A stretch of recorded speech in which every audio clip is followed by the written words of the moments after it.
The mode is today, but then yeah, the clock today.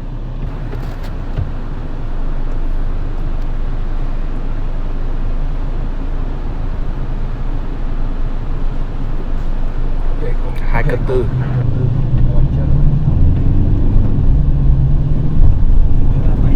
Bảy sắt nha.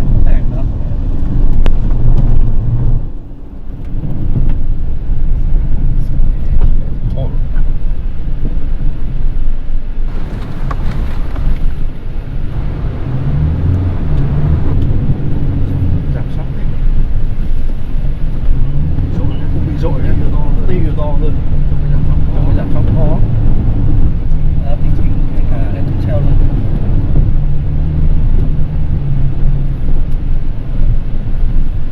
Very sleepy. Much better again than yesterday.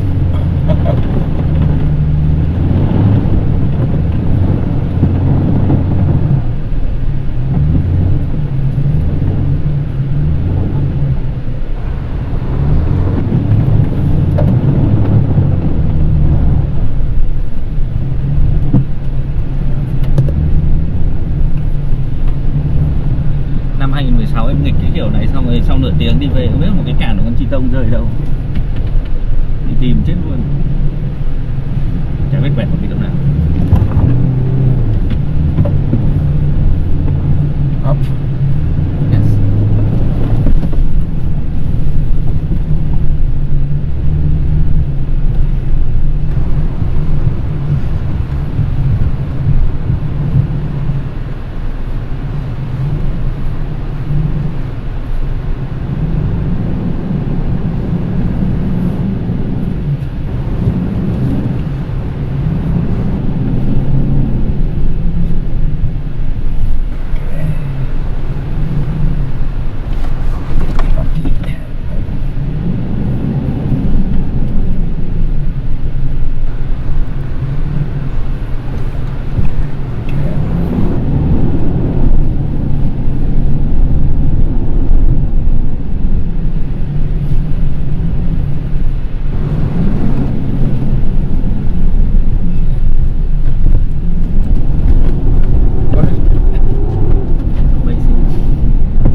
Cười thật nhỉ. Xuống cái thế xuống.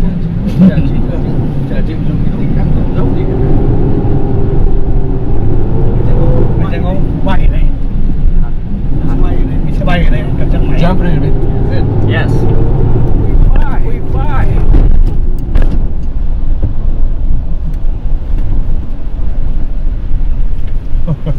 Sức.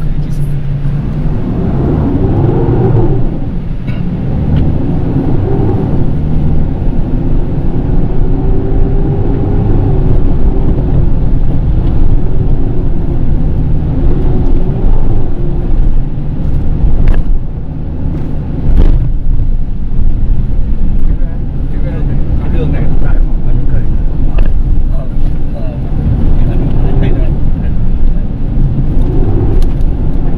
Hai cây thôi. Đi khoảng 10 phút. Mai tới khách hàng có được lái không? Nếu mà cứ phải các nhà thì khả năng có. Quan trọng là giới hạn tốc độ thôi. Đang quen thuộc.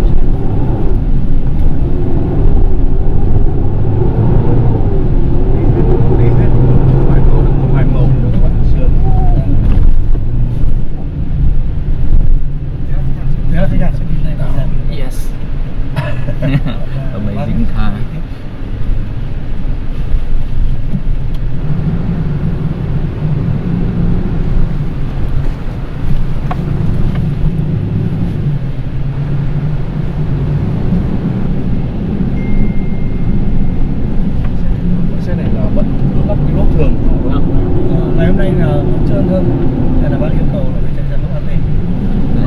Ba thì vẫn chạy không được.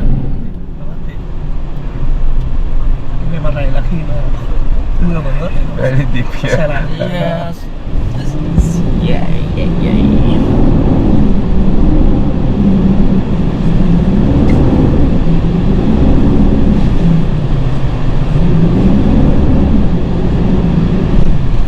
Yes.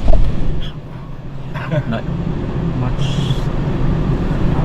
Up to here. Very limit. Okay.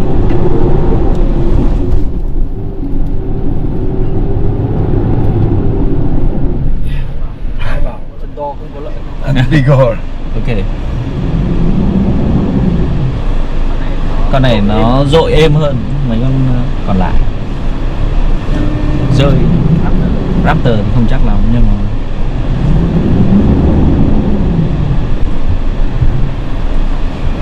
anh Hưng mang xe vào đây đi Hưng. Tí nữa nhé.